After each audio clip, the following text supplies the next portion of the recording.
महायोगी उपाध्याय श्री गुप्ती सागर जी गुरुदेव के प्रवचन और लेटेस्ट धार्मिक भजन व कार्यक्रम निशुल्क देखने व सुनने के लिए हमारे YouTube चैनल गुप्ती धाम को आज ही सब्सक्राइब करें और सबसे पहले देखने के लिए बेल आइकन पर क्लिक जरूर करें। महानुभाव शारदा मां, तीर्थंकरों की आवाज हम सबके जीवन में परिवर्तन लाए। प्राचीन कर्म और दुखों से मुक्ति मिले। जीवन में आने वाली उलझनों से हमें लड़ने की ताकत पैदा हो। जैसे जैसे हम जिनवाणी के नजदीक होते हैं, वैसे वैसे ही तो हमारा बोध प्रकट होता है। जैसे जैसे हम जिनवाणी के चरणों में होते हैं, वैसे ही तो मेरा ज्ञान सम्यक ज्ञान होता है। और जो जिनवाणी के आगोश में समा जाता है, उस आदमी को अच्छे बुरे की समझ पैदा हो जाती है। आत्म कल्याण भी होता है। सम्यक दर्शन की प्राप्ति में यह पहला कारण प्रशम गुण अर्थात भूलकर भी क्रोध नहीं आना। यह जिनवाणी मां के करीब रहने से ही हो सकेगा। तत्वों की सही उपदेश करने की शक्ति प्रकट होगी और स्वाध्याय से ही सज्जन पुरुषों को मुक्ति प्राप्त होगी। संसार दुखमय है, कांटों का बिछाना है, जहां भी और ऐसी मुश्किल से बचने के लिए परेशानियों का सामना ना हो, स्वाध्याय करने लग जाते हैं। जिन कथित प्रतिपादित शास्त्रों को पढ़ना। टीवी के सीरियल देखने से कोई कर्मों की निर्जरा नहीं होने वाली है। तीर्थंकर कृत शास्त्रों के अध्ययन अथवा श्रवण से ही कर्मों की निर्जरा होती है। सुबह से कोई टीवी पर बैठ जाए उपवास करके अपना समय पास करने के लिए, तो वह कर्मों का ही बंधन करता है। तीर्थंकरों की वाणी सुने बिना, स्वाध्याय किए बिना, आचार्य भगवंतों का कहना कभी कर्म की निर्जरा नहीं हो सकती है। स्वाध्याय का मतलब होता है स्वयं का अध्ययन करना। मैं कौन हूं? मैं कहां से आया हूं? मुझे क्या प्राप्त करना है? मुझ में कौन कौन से गुण हैं? जिस क्षण हम इन 4 बिंदुओं पर दृष्टिपात करते हैं, तब हमारा मन कहीं विचलित नहीं हो सकता है। हमने आज तक इस बात पर गौर नहीं किया, मैं कौन हूं? मुझ में कौन कौन से गुण हैं? मैं क्या प्राप्त करने के लिए धरती पर जन्मा हूं? केवल पशुओं की तरह खाने पीने के लिए, या कि अपने कर्मों की निर्जरा कर अपने लक्ष्य को पाने के लिए?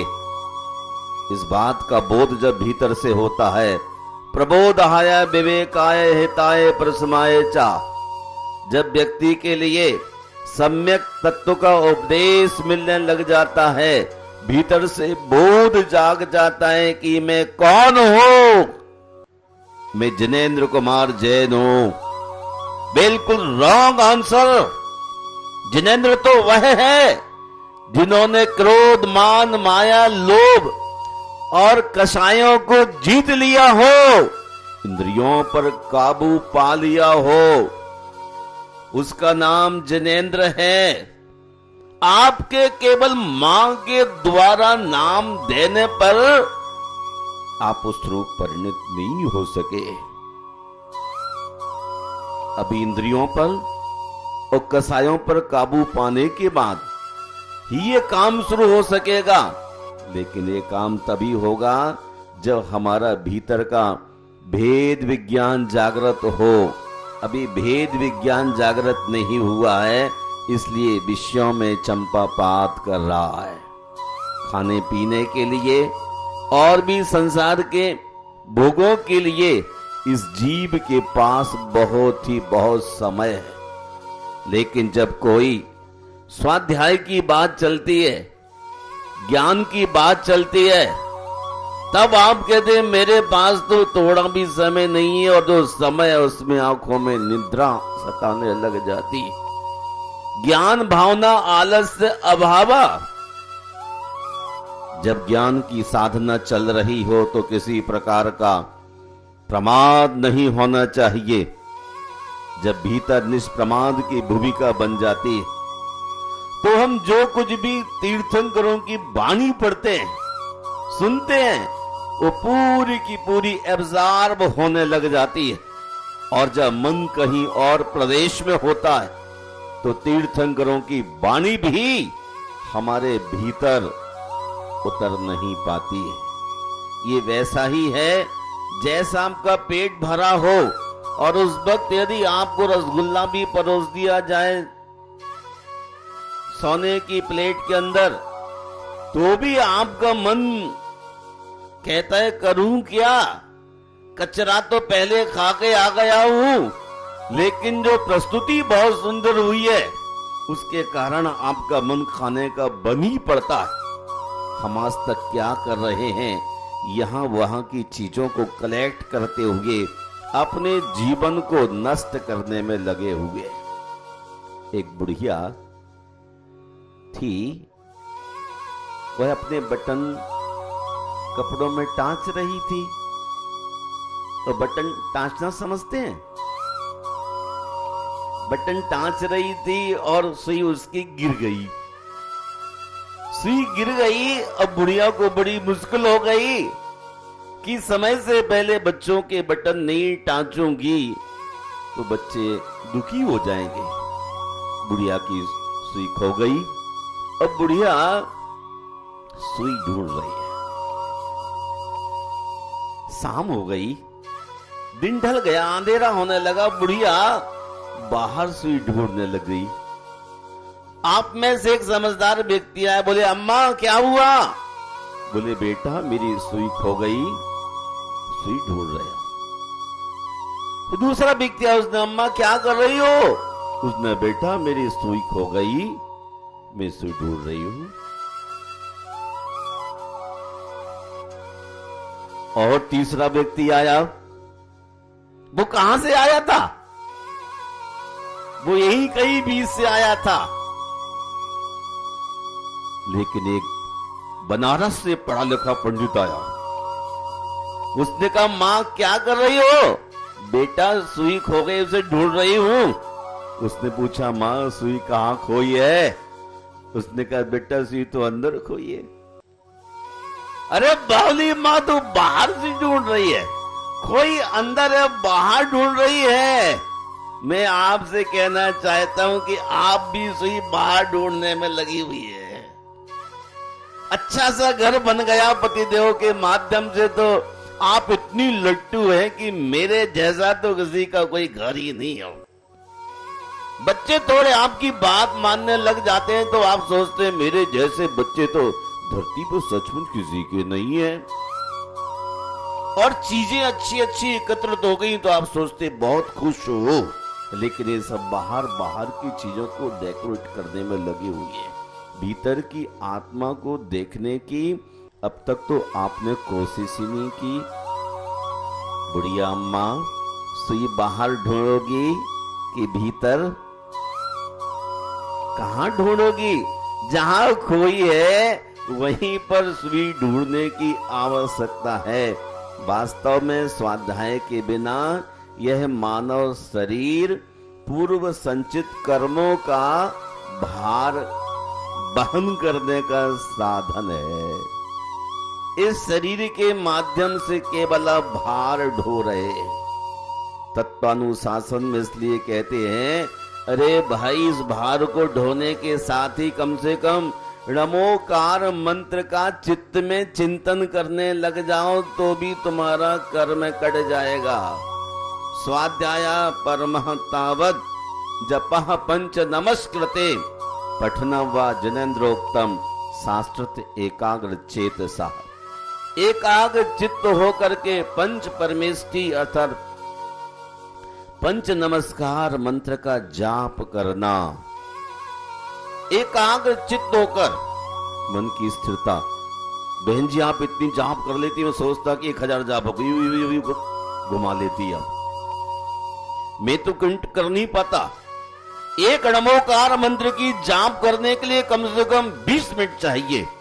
श्वासोच्छ्वास पर श्वास लेना नमो अरिहंताणम, श्वास छोड़ना नमो सिद्धाणम, श्वास लेना नमो आर्याणम, श्वास छोड़ना नमो अवध्यायाणम। अब तीसरी श्वास लोगे तो क्या करोगे? नमो लोये। श्वास छोड़ोगे सब साहुणम। 3 श्वासोच्छ्वास में एक नमोकार मंत्र पूर्ण होता है। हम यदि इस क्रम में चलते हैं तो हमारा जीवन स्वाध्याय में है। और क्या? जिन कथित प्रतिपादित शास्त्र का पढ़ना, एकाग्र चित्त होकर मन कहीं और जा रहा है और बैठे कहीं पर है। स्वाध्याय सभा में बैठे हुए हैं और धीरे से घंटी मोबाइल की बजी और आपने पल्लू मुंह पे लेके सुनना शुरू कर दिया। ये आपके स्वाध्याय में बिल्कुल पूर्णतः बाधक है। तीर्थंकरों की वाणी को ग्रहण करते हुए बीच में किसी प्रकार के चित्त को इधर उधर नहीं ले जाना चाहिए। तीर्थंकरों का उपदेश हमारे लिए सर्वोपरि होता है। इसलिए उन महापुरुषों के चरणों में बैठ करके हम देखते हैं एक आत्म प्रबोध नाम का ग्रंथ है कुमार कवि का। वो कहते हैं तत्व ज्ञानम ही जीवा नाम लोकद्वतय सुखा बहम। तत्व ज्ञान भीना नाम दुख में भी शाश्वतम। तत्व ज्ञान ही जीवा नाम लोकद्वतय सुखा बहम। तत्वों का ज्ञान दोनों लोकों में अर्थात इस लोक में तत्व ज्ञान भीना नाम, और जिसको तत्व ज्ञान नहीं है दुख में भी शाश्वतम। वो आज भी दुखी है और कल भी दुखी ही रहने वाला है। उसकी इतनी सारी अपेक्षाएं रहती हैं कि वह बेचैन ही बेचैन रहता है। कल एक श्राविका बहुत दुखी परेशान होकर के आई, बोले गुरुदेव बहुत ही दुखी हूं, बहुत ही दुखी हूं, मेरी मां मर गई। उसने 30 वर्ष तक मुझे पाला पोसा खिलाया सब कुछ किया, जाने के बाद आज बहुत दुखी हूं। मैंने कहा ये मोह के कारण दुखी है। जब तुम्हारा आज खराब है तो कल तो खराब होने वाला ही। अरे पार्श्वनाथ भगवान के चरणों में आओ, ये कभी दुखी ही नहीं रहे। कमठ ने कितने भी इनके पीछे षड्यंत्र बनाए लेकिन उन्होंने मुड़ कर भी नहीं देखा। आप तो एक पल के अंदर बेचैन हो जाते हैं, मां नहीं रही, अब मैं क्या करूं? कुछ नहीं करना है, अच्छी भावनाएं करो। आप अच्छी भावनाएं इसलिए नहीं कर पा रहे क्योंकि आपको मां की प्रॉपर्टी नहीं मिली। परेशान हैं आप। मां की प्रॉपर्टी मिल जाती तो आपका काम चल जाता।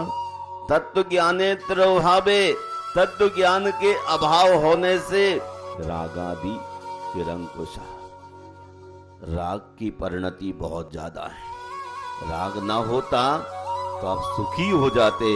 राग होने के कारण से आप दुख का अनुभव कर रहे हैं। हे भव्यात्माओं, जिन शासन में भाव से ही कर्म का बंध होता है और भाव से ही मोक्ष होता है, हमें अपने भावों को शुद्ध करने के लिए तीर्थंकरों की वाणी का स्वाध्याय करना है। एक चरण हूं नित पड़े सो काटे अज्ञान, एक चरण हूं नित पड़े तो काटे अज्ञान, पनिहारी की ले सो सहज कटे पाषाण। यदि एक चरण भी, 4 पंक्तियां भी रोज पढ़ी जाएं, उन 4 पंक्तियों के पढ़ते से ही हमारे भीतर का अज्ञान छटने लग जाएगा। लेकिन पढ़ना प्रतिदिन होगी। जमाना था वह जब कुएं की पाट पर जाके महिलाएं पानी भरती थी और रोज रोज रस्सी एक ही जगह से जाती थी तो उस जगह पर पाषाण को भी काट देती थी। और जब तीर्थंकरों की वाणी का रोज स्वाध्याय करेंगे तो आपके अज्ञान को नहीं काटेंगे, आपकी बेचैनी को कम नहीं करेंगे, 100% आपकी बेचैनी दूर होगी। जो भी व्यक्ति बेचैन हो तुरंत आकर के तीर्थंकर के या संत के बीतराग के चरणों में बैठ जाइए। होना चाहिए बीतराग, संत हो या अरहंत, हमारे देव रागी नहीं होते और हमारे गुरु भी परिग्रहवान नहीं होते। इसलिए निर्गंत के चरणों में जाने से हमारा ज्ञान कम होता है, शांति की श्वासें हमको मिलने लग जाती हैं। हे भव्यात्माओं, समय बहुत हो गया है, थोड़ा सा समय शेष रह गया है। इस थोड़े समय का उपयोग कर लीजिए, वरना उस बुढ़िया अम्मा की तरह सुई कहीं गिरेगी और खोजेंगे कहीं। सुबह से लेकर जो माँ बच्चों के लिए नमकीन बना रही हो, दाल बना रही हो, सब्जियां बना रही हो और हर चीज में वो प्याज के छिलके डालती जा रही हो, तो खाने के बाद किसकी गंध आएगी? किसकी गंध आएगी? प्याज की गंध आएगी। नमकीन में प्याज, दाल में प्याज, सब्जी में प्याज, चावल में प्याज, हर एक में प्याज डालते रहे। खाने के बाद जब डकार आएगी तो प्याज की आएगी, केसर की नहीं आने वाली। सुबह से लेके आप संकल्प विकल्प के काम करते रहते हैं और थोड़ी देर को मुनिराज मिले और अपनी रामायण लेके पहुंच गए। मैं तो बड़ी परेशान हूं। परेशानी के काम ही कर रखे आपने। वो बेचारे संतों का समय और खराब करते हैं आप। अपना दुख रोने लग जाते। आप सुख प्राप्त करने गए, उनकी बात को सुनते, अपनी डस्टबिन लेकर के वहां पटकने पहुंच गए। सारे घर का कचरा इकट्ठा किया और अपना उठाकर गुरुजी के चरणों में डालने को पहुंचे। अरे डब्बा खाली ले जाते आप तो ज्ञान की 4 बात लाते, परेशानियां कम होती। आप तो अपनी डस्टबिन लेके पहुंच गए। तीर्थंकर के पाद मूल में कोई भी मिथ्या दृष्टि का प्रवेश नहीं होता, इसीलिए क्योंकि अपना दुखी रहेगा वो, सम्यक दृष्टि जाएगा बिल्कुल खाली होकर के। जो कुछ मिल रहा है तीर्थंकर का सब कुछ ग्रहण ग्रहण ग्रहण। आप तो पहले ही एडवाइस करने लग जाते हैं, गुरुजी मेरा ऐसा ना होगा। तो मैंने कब कहा ऐसा करो, मेरे से नहीं होगा, मैंने कब कहा करो। तुम्हें यदि अपना भला करना है तो अपनी डस्टबिन अपने घर पर रख के आओ और एक छोटा डब्बा लाओ जो गुरुओं की, तीर्थंकरों की बात उसमें रखी जा सके। और जब उसमें रखी जाएगी तो फिर शांति की श्वासें भी ली जाएंगी। कीमती चीज बड़ी छुपा के रखी जाती है। यदि आपके पास 10 ग्राम का नीलम हो तो कैसे रखोगे? कैसे रखोगे? नीलम एक लाल कागज के अंदर होगा, उसके बाद शायद मखमल होगा, उसके बाद फिर डिब्बा होगा, एक डिब्बा और होगा, कितना संभाल के। उसके बाद भी भाई साहब भीतर वाले लॉकर में संभाल के रखते, बड़ा महंगा है। 10 ग्राम का नीलम कितने रुपए का हो गया? कीमत बहुत होती है। कभी कभारी निकलेगा वो संभाल के रखा जाएगा।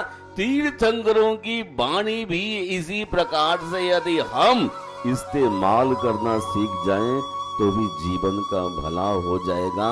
रोज रोज भी तीर्थंकरों की वाणी को आत्मसात न कर पाए तो सैटरडे संडे तो कम से कम उसको अपने जीवन में अमल का विषय बनाने का काम कर ही लीजिए। रोज ही रोज तीर्थंकरों के साथ लगे रहेंगे तो बच्चे क्यों, कैसे, क्या करूंगा, वो तुम्हारा सब्जेक्ट। यदि सुख प्राप्त करना चाहते हो इन तमाम चीजों के लिए साइड करना पड़ेगा, वही आदमी श्रेष्ठ हो पाएगा। ज्ञान भावना आलस्य अभावा, अपनी नींद को दूर करके, प्रमाद को दूर करके जिन वाणी का श्रवण करना स्वाध्याय है।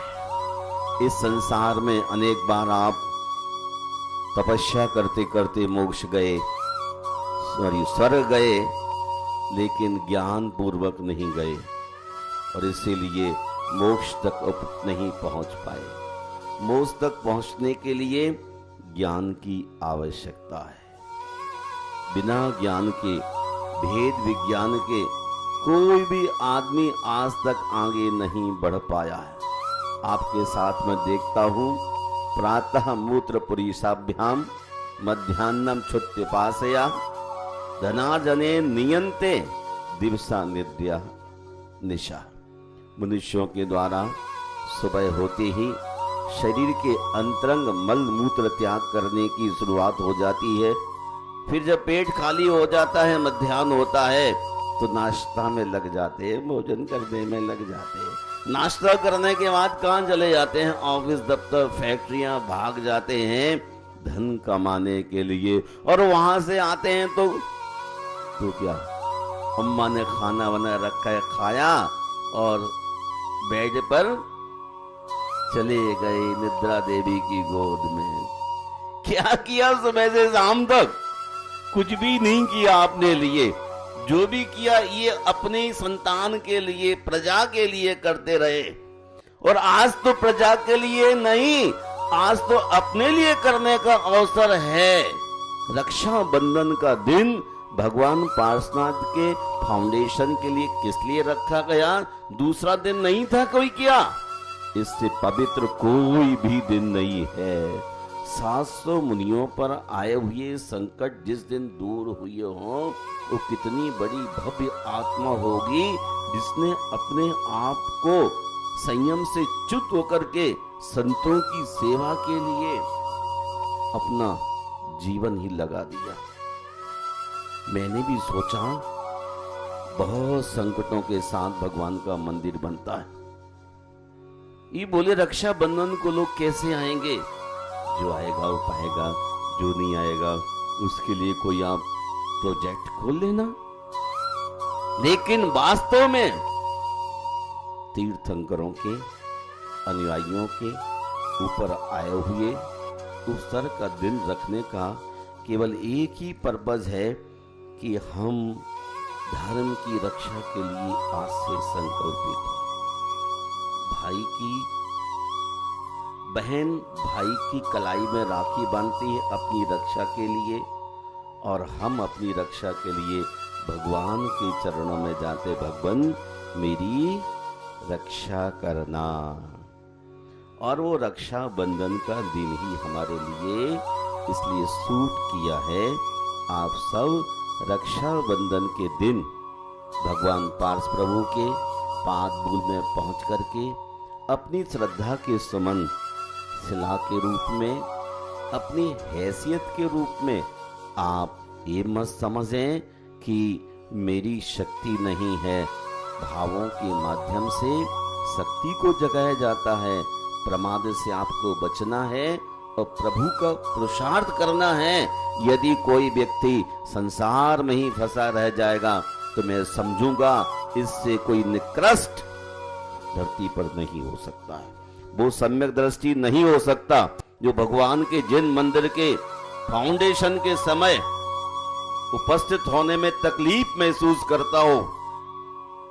आपके यहां शादी का समय आ गया हो और आप कहे नहीं मैं नहीं आ सकता हूं आज, तो बाद में आप रोते रहते कि मेरा भाग ही छोटा था, मैं जो अपने भाई की शादी में नहीं पहुंच पाया।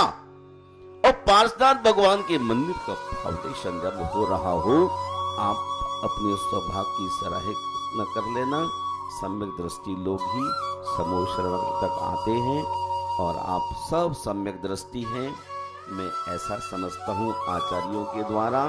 इसलिए प्रत्येक आदमी अपने प्रमाद को, अपने आलस्य को दूर करके आप बड़े बड़े क्या देते हैं, आश्वासन कि मैं इतना स्ट्रांग हूं, मैं इतना बड़ा हूं, मेरा ये परिचय है, मेरा वो परिचय है, तमाम परिचय दिखलाते रहते हैं।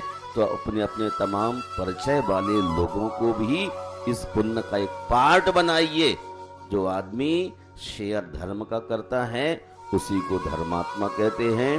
पाप में शेयर करना संसार में डुबाने वाला है। इसलिए जैसे भाई साहब ने अभी कुछ लोगों के नाम अपनी जबान से बोले हैं, इनको 5 मिनट तक रोज ऐसे ही नाम बोलते रहना है, ताकि लोगों को इस बात का एहसास हो जाए कि हम भी इस पुण्य में सहभागी बन सकेंगे। इन्हीं शब्दों के साथ मैं पुनः आपसे कहता हूँ, अपना भेद विज्ञान करिए। ये मेरा और ये तेरा, ये सब हटा करके ये सारा का सारा तेरा ही है। क्या? ये विशाल मंदिर आपका ही है, आपके लिए रहेगा। जब तक आप जीवित रहोगे तब तक आपको आराधना करना है। जब तक आप हैं तब तक आप हैं, उसके बाद आपके बच्चे आराधना करेंगे। इसलिए आज ही कमर कस लीजिए और पूरी उत्साह, पूरी लगन के साथ अपनी श्रद्धा, विनय के सुमन गोदा तक पहुंचाएं और वो कल से रोज इसके लिए स्टार्ट कर दें, ताकि जहां जो नहीं सुन पा रहे हों वो सुन के भी तैयार हों। जय बोलिए पार्श्वनाथ भगवान की। संत श्रोमणी आचार्य गुरुवर श्री विद्यासागर महाराज की। वो तो बहुत बड़े बड़े मंदिर बना रहे हैं गुरुजी, ये तो बहुत चीटी सा बना रहा हूं मैं। वो तो बहुत ही बड़े बना रहे हैं।